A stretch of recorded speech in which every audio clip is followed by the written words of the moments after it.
Les 10 leçons spirituelles cachées dans le pendule de Foucault, quand la quête de sens devient initiation intérieure. Certains livres ne se lisent pas, ils se traversent. Le pendule de Foucault d'Umberto Eco fait partie de cela.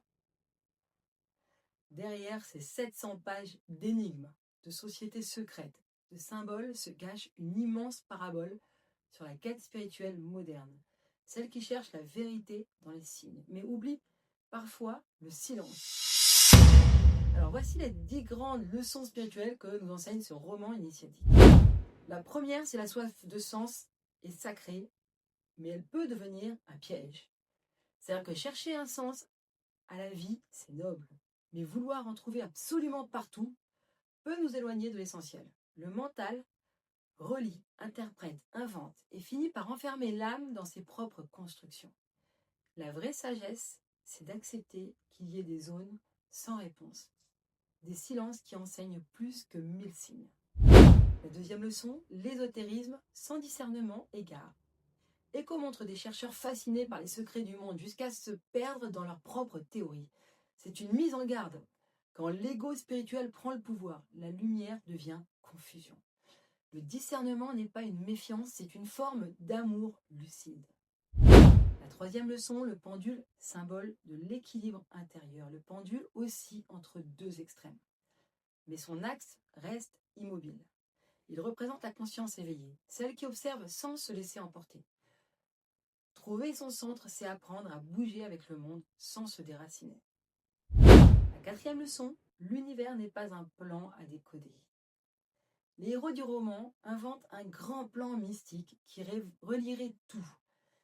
Mais ce plan n'existe que dans leur esprit. C'est le reflet de notre tendance à vouloir comprendre le divin au lieu de le ressentir.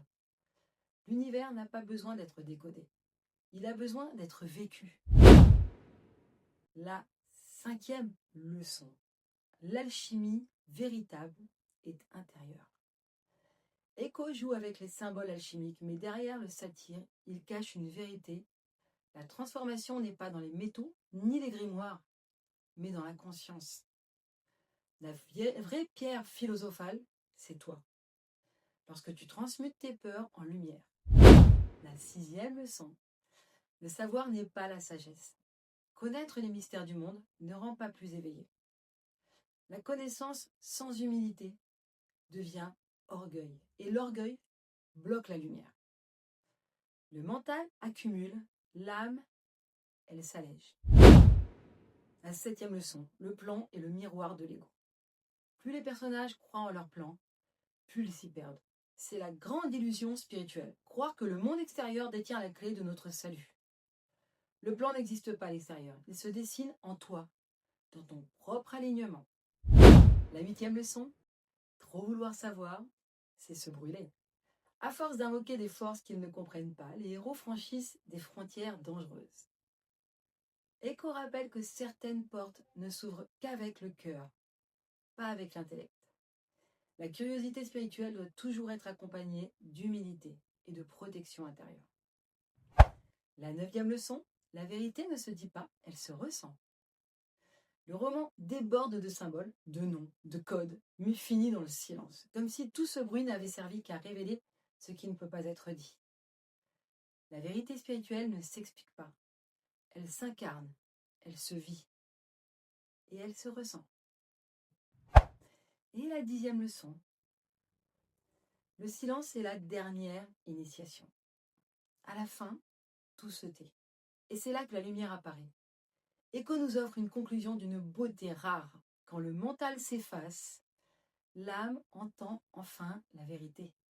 Le silence n'est pas l'absence de réponse, c'est la réponse elle-même. Donc, en conclusion, Le pendule de Foucault, c'est un roman sur le discernement, sur la frontière fragile entre la quête et l'obsession, entre la foi et la folie, entre le mystère et la projection. Il nous enseigne que la spiritualité authentique n'est pas de tout comprendre, mais de savoir ressentir sans se perdre. La vraie lumière ne vient pas du savoir, elle vient de la clarté intérieure. Le discernement est une lumière intérieure. Et si tu ne sais pas quoi faire de 700 pages, tu peux toujours caler un meuble à la fin si tu veux.